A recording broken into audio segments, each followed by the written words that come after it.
Facebook people, tonight we have somebody that's on the move, up and coming, hitting the roads. Oh my gosh, this wait until you hear all about Joli RX. And she's adorable. I want to salute her. She's wearing a flag. Yeah.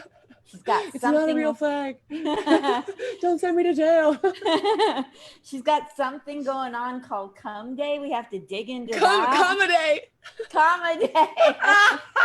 I thought it was R-rated, you know? Yeah, part of it. Some of us will pronounce it that way. Oh, yeah. Leave it to a baby boomer to screw it up. Oh, no. Go ahead and laugh at Cum Day, comedy, whatever. Okay, let me do the intro she wrote. These are not my words. I don't want to steal her words. She says, above all else, she wants to plug Comedy 2020, a 24-hour open mic. Is that cool or what, you guys? That she's putting on next Wednesday, July 1st. It's a created event, and she created the event and will be hosting it with 15 other guest hosts around the clock. You know, she's replacing Jerry Lewis, you guys. That's an old reference. You don't have to even get it. Yeah. She says that she's performed in Philly, Austin, Eugene, LA, I believe, instead of LA or Louisiana. I get the LA, Cleveland, including the Cap City, the Tao of comedy theaters. I agree with you. Capital City Theater in Cap City. The Cap City I'm referring to is the one in Austin. Austin. Okay, cool. Austin's got a comedy scene. They're not really online that much from what I've observed. Well, they need to step up their game. I know, right? If I can do this, they can do that. Right? If I can call it Cum Day, I think anything can happen. Okay. Yes. Oh, we're going to sell so many Cum Day shirts, guys. The Cum Day shirts are my one source of income from this whole event. I've already put about 100 hours of unpaid work into it. So if you want a Cum Day 2020, it's Cum Day 2020. But if you want a Cum Day or a Comedy shirt, you can come on over to the Ranthily Facebook page and we'll hook you up. She's the host of the Blue Mic, the virtual R-rated, maybe that's where I got it, rated open mic. And they've been told that they are among folks' favorite virtual mic, but they'll need to have a real award show to point out to see if that's true, probably because Brooke Barcel and Rachel Rothenberg's mic. You know, I get it. She says she recently lived in LA in a beer truck for 5 months, where she filmed 9,999 short videos that have become the basis of an ongoing comedy that she posts daily on her story on Instagram and Facebook. I feel like we're playing What's My Line from 1961. I didn't know you'd be reading this whole thing. I would have worded it a little better. And finally, she has a cat, a shoulder cat. Where's your shoulder cat? Oh, he's having a snack right now. Okay. He tends to whine when he sees my computer getting more attention than he gets. I get it. So I had to lock him away. But he has an Instagram, Kitty Evangelist. Oh my God. Kitty of Angelist, not Evangelist. I love that. Yet another misheard. Her cat is named James, who grew up with her on the streets of LA fighting raccoons and climbing palm trees. And they've determined that the cat is the agent and not vice versa. But that conclusion took months. That's who we have here tonight. I can't believe you just read that whole thing. Oh my gosh, because I also do work as a copywriter, and it's just a nightmare to hear. I like spouted this out this morning when I forgot that I was supposed to message you, but I was half asleep. Yeah, there you go. So So good night, everybody. That's our time. Cum Day 2020. Oh my God. And this is live on my personal, is this on my personal Facebook page right now? Yes. Oh man, I've been, my mantra recently, as I've been reintegrating into the real world after discovering the quarantine comedy world, is don't cross the streams. Don't cross the streams. Don't cross the streams. There are some people who will support me as a comedian, but only when they see me on stage for a Netflix special. you know? And we need to give them their space, because if they know that I'm hosting Come Day right now, they'll be very disappointed in me. I want to go back to your Comedy. Yes. Yes, this is our call. It's a built-in callback, folks. That's what you call it. You're learning comedy basics. You're welcome. So, getting back to you, Jolie, tell me where you grew up, how you got into comedy, how Yeah. early in your life did it show itself? Oh man. So I was born in Louisiana. I was born in New Orleans. I grew up in a master plan suburb of Houston, Texas, that was made for the oil industry in the 80s. Whoa. And then thankfully, my parents saw the light and defected from that ordeal. And we moved up to Amish country in central Pennsylvania. Well, near enough to Amish country that it was significant. You know, it was a good Yes. detox. Yeah, then I went to college in Philadelphia, Temple University. I studied fine arts and art history, lived abroad for a bit, did a lot of travel journaling and writing and whatnot.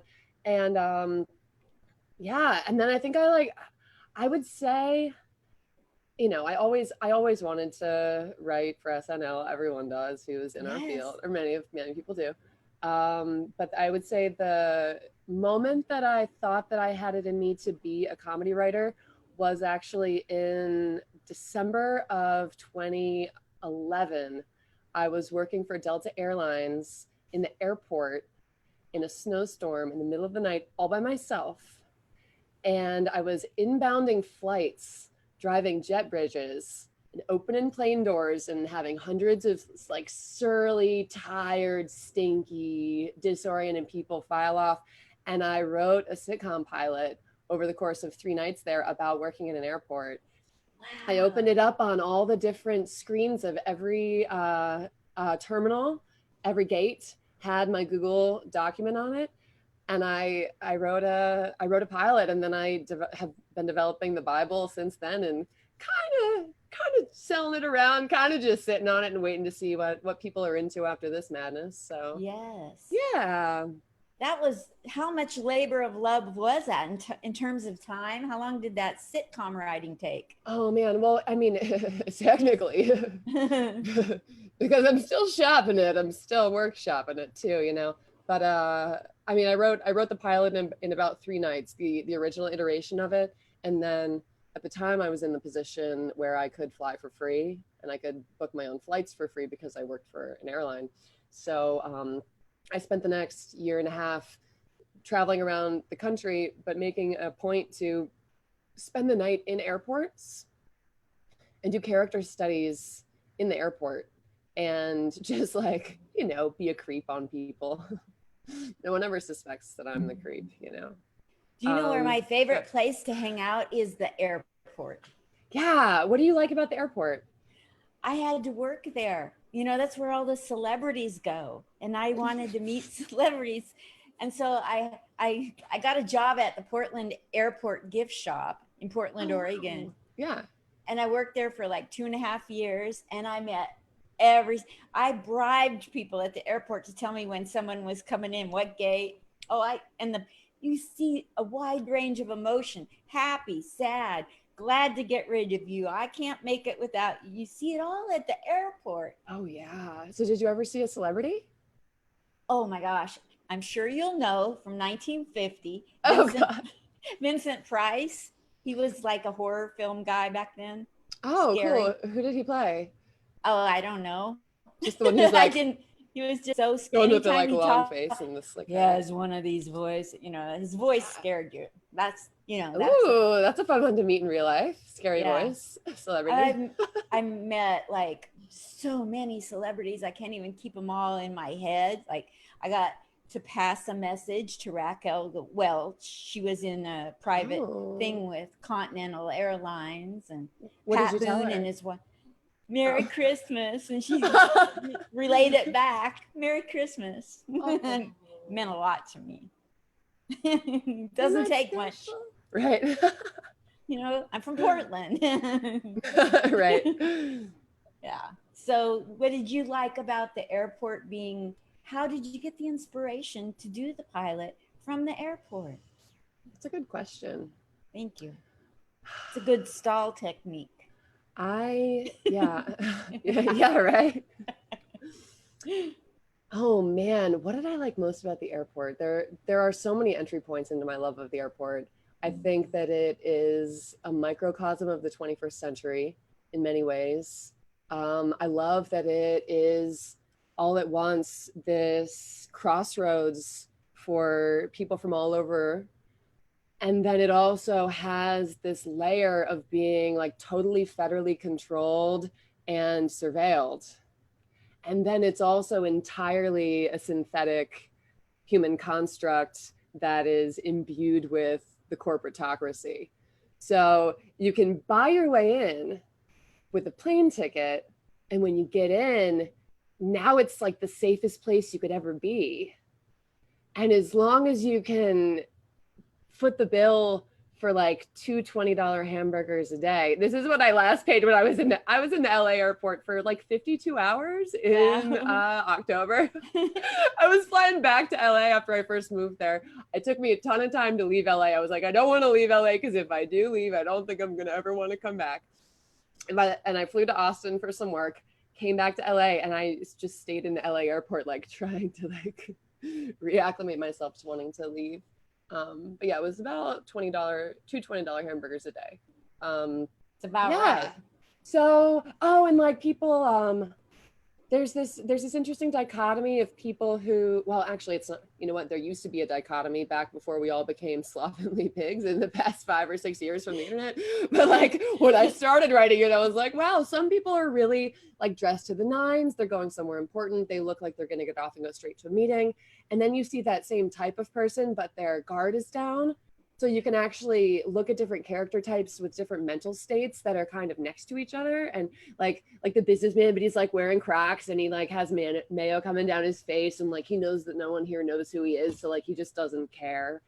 That was a fun part. Wow. Oh, and like so in my sitcom, which you should all buy for your network. Wow. In my sitcom, I was playing with this idea, with this duality of when you're boarding a flight, at the gate, you have all the people who are going to that place. So that's an interesting group of people also. Because of that group of people, half of them are natives and half of them are tourists or have other intentions. And then there's all this like tension that becomes a part of that. Yeah, so it's been so fun. That's the only reason that I've been working on it as long as I have, is because it's just like infinitely a wonderful place to like let my mind rest. It's like self-contained, but it contains multitudes. So That's crazy. So your sitcom has been written and you're waiting for someone to pick it up and put it out there. well, so I've got a pilot episode and I've got a Bible. And but the last time I touched the pilot episode was pre-quarantine. So I really want to give it another pass because I think that it could easily be updated to address some of the emerging topics of our time. And I'm still coming out of my own self-inflicted hibernation. So Totally. yeah, so you know, just like got to keep your finger on the pulse of the comedy scene, and that's what I'm hoping to do through this festival. So you know, there's just a lot of really positive energy in the comedy world, and no one knows what's coming next. So it's a lot of fun. Yes. So tell me about all the different places where you've done comedy, because you've hit all the places. Well, so I've hit all the places, but I have hit all the oh man. So I'm a digital nomad. Okay. I decided a few years ago that I was going to emancipate myself from all of the constructs of what we believe we should do to accomplish what we want to accomplish. And with that in mind, I became totally mobile for the past 2.5 years. I lived in 5 cities. I built a glowing eyewear company called Moonglasses from scratch and used it as barter to get around the country, and built that brand, which is now a brand you can find us on Instagram, and we have a web store, and we do swag for different events and stuff. So we're going to be giving away some swag for this comedy festival. That's incredible. Right. But, and I've always, and I think that I kind of leaned into this also as I like liberated myself from the like locality proper and became this like pollinator of many different places, was that I would prefer to like look in on what everyone else is doing instead of them defining who I am and like pinning me down and saying, this is you and you're here now. Like I just kind of have been going in and out, and it's been a fascinating character study. I've developed so much comedy, but I've always only done, I mean, I've only done one real booked show, and it was recently. Everything else has been like open mic style, you know, but in many different cities. And thankfully, you know, by virtue of having met comics in many different cities and meeting comics who were, you know, just getting started and looking for opportunities as well, that's fed into what, you know, the strings that are kind of being pulled together now as we roll out this major festival that kind of brings visibility to the people that are on the lower tier of this industry, because I think we're turning into a very plural time for comedy. So yeah, so you've never heard about me before. That's I've heard about all of you. that's really cool. Guess who else has not had a construct of living in one place? Me. Oh, girl, tell me Yeah. more. Tell me more. Oh, ask anybody that knows me. I'll go somewhere until I get triggered. I have, you know, or somebody hurts my feelings or doesn't fall in love with me.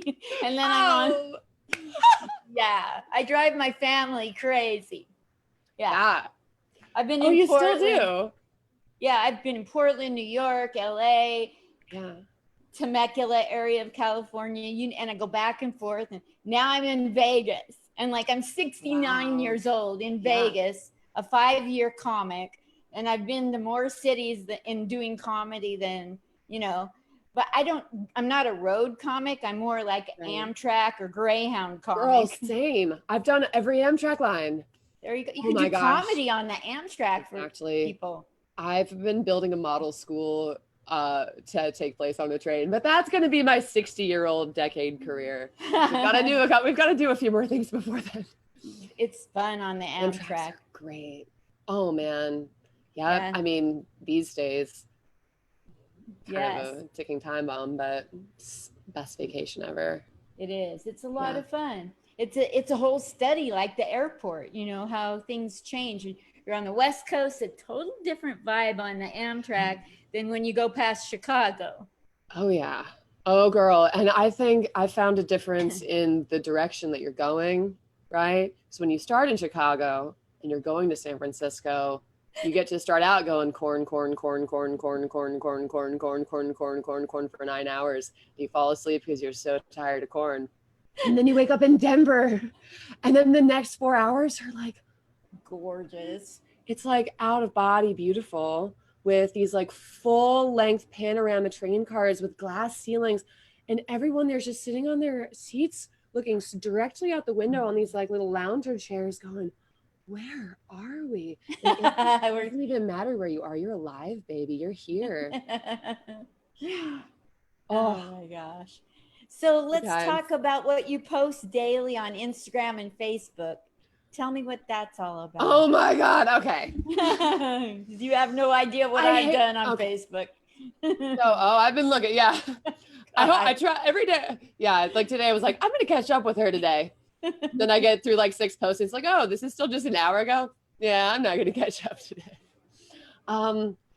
What am I doing on my stories? Jeez Louise. So I believe, oh my gosh. I know we've been all over the boards with what we're talking about, but there's a part of my interest that's like super, super nerdy. And I don't know if I want to touch the surface of it right now, but it's like metamodernist media studies and like the plurality of entertainment and the way that we're actually going to start to use social media platforms as a way to dissolve mainstream media so that we can transmit messages in communities directly from person to person without having to go through the construct of commercial capitalism to do it. Cool.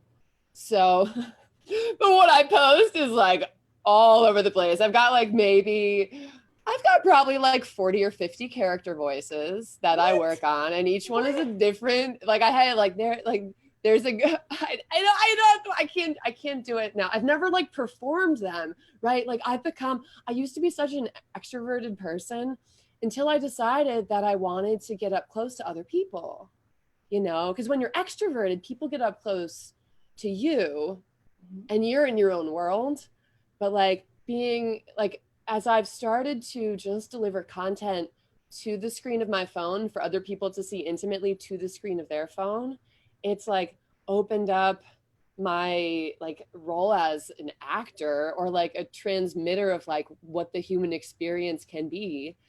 And my like original background before I started any of this was in contemporary art criticism and art theory. And I truly believe that if someone is in a role of making something as an artist, it is not their responsibility to define it. It's the role of society. And if society doesn't want to define it because it's stupid, it will immediately die and we'll all be better for it, you know? But if it does gain momentum and traction and does become granularly significant and is shared broadly, then the people get to contextualize it the way that they want. And I think opening yourself up to the vulnerability of that is a way to be truly human and alive. And that if we can, and that like the world needs more of that. So, Totally. but what I post is insanely weird. I never look pretty on it. Very rarely. I will like, someone flagged, it's like very raw. But it just runs the gamut. But someone actually flagged a post that I made the other week. It was me in bed. They flagged it as being a sexual post, but like there was no nip slip, there was no anything. It was just like that awkward that I was like talking into my phone at a certain angle at a certain time of day on my bed, that someone perceived it as sexual. So that was funny for me to say. Crazy. Yeah. So you each day you're posting things that people are picking up and showing an interest for. Right. And well, so I'm about ready.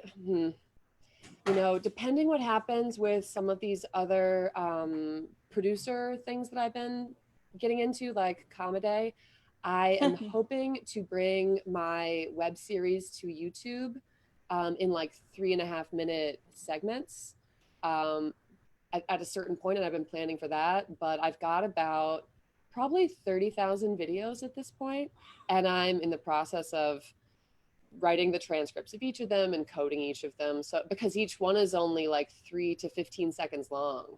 So I'm playing with different sequences and playing with continuity and like it's like it's very conceptual. And I got to stop talking about it. I don't want to tell anyone what to think about it. Oh no. If the world's not cool. ready, they're not ready, but if they are, you're going to hear about it. I love the fact that you said something so amazing. You said that when you put something out there, they should define what it is. Yeah. That's really cool. I like that thought a lot, because a lot of times people put out things and have a definition for us, and then we're like, no. But if you don't put a definition, then people can enter. When I go to an art studio, I want to interpret what it is. Yeah. So yeah, I like that a lot. I hear you. In that vein, another idea that has really inspired me for a long time in terms of art making and like developing communities of artists is this idea that like the artists make, and the people who connect the artist are the poets, right? So if you look back to like turn of the century in France at like Picasso and what was going on there, like the gallerists and the people who actually communicated one artist's style to another were the ones who were good with words, and they just kind of found themselves in proximity to one another in a kind of heterogeneous ecosystem, and everyone contributed what they do best, but they found a way to just like have osmosis together. And it's like, yeah, so I feel like sometimes I try to play the role of like a poet and connect artist to artist, and like I think that also bridges into being a producer. And like the work I'm doing now, I just got my eye twitch starting to think about the comedy festival again. Let's talk more about the comedy festival. Yeah, because Yeah, that's a what do you big think? deal that you have coming up. And Yeah. I think it's so cool that you're doing a 24-hour mic. I wanted to do one. I was thinking, you would, like in a city, in a real building, I Yeah. wanted to have it available 24 hours a day somewhere, right? You could pop Yeah. in, get a spot, and every so often there's a new host, but you're doing it such a smarter way, virtually. Well, actually to note, there is a Guinness Book World Record for the longest in-person open mic, and it Wow. is held by like the city of Nashville, or Wow. like the Nashville. I'm gonna misquote who exactly they are, but it's like some comedy place in Nashville. They did a comedy festival, and I think they did like an 84-hour long open mic. Holy Toledo. But they brought people in. Like if you just set up a microphone on a stage and like see who's walking by, there are fewer and fewer people walking by. So yeah, I think that could devolve to yelling pretty quickly. No one So would want to did eat there. yeah. Yeah. So did you come up with the idea for comedy? Yeah. Yeah, I did. Yeah. And this was just like 5 days ago, and we're pulling it off. Like, and that's the thing. I've been studying the digital sphere and how to make this stuff happen, and it's like it takes a village, but thanks to these technologies that we're starting to take for granted, we can actually give ourselves a leg up in life, and we can propagate the voice that we want other people to hear. And I think that like the human voice is the best tool. It's the tool that everyone has, and we become very passive, but like the voice like coaxes society forward, and Yes. like laughter is like giving in to like reflecting on what you thought and thinking like, oh, maybe not, maybe this. And like there's just something so magical there. So yeah, I've been hosting the Blue Mic, which is the R plus rated open mic. I started that 6 weeks and 1 day ago. I have a question. Yes, I'm just What like blathering on and on. what is R plus? I'm a Oh, baby boomer. Break it down. yeah. Well, I mean, plus, plus could be like plus whatever you want. It doesn't have to be like an intensifier of R, right? This isn't theoretical physics. Well,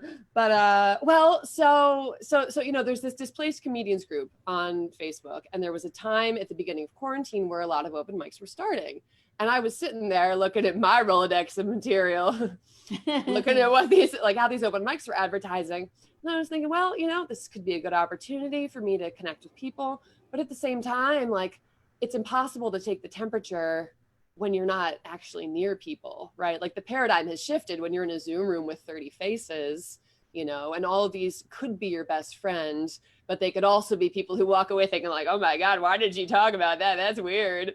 Because like you don't really pick up the vibe as you normally would. And there's like a learning curve to that. So rather than challenge myself to meet that learning curve, I came up with the R plus rated open mic, which is kind of just saying like if you have material, well, I use the word blue because that's the word in comedy that means like stuff that's racy. But if you go to the Wikipedia definition of the word blue comedy, like the first paragraph says Sarah Silverman is a blue comic, and like this guy and that, like all these very famous comedians are known as blue comics because finding those pressure points with society is actually where you start to talk about ideas of significance, and like there's an important role for a comedian in society there. So like let's make a space to unpack that. Let's say like I didn't say like, all right, so you can talk about titties, you can talk about Hitler, like there's not like a list of like you must mention these these words, but it's like we're a safe space for stuff that's not safe. Got it.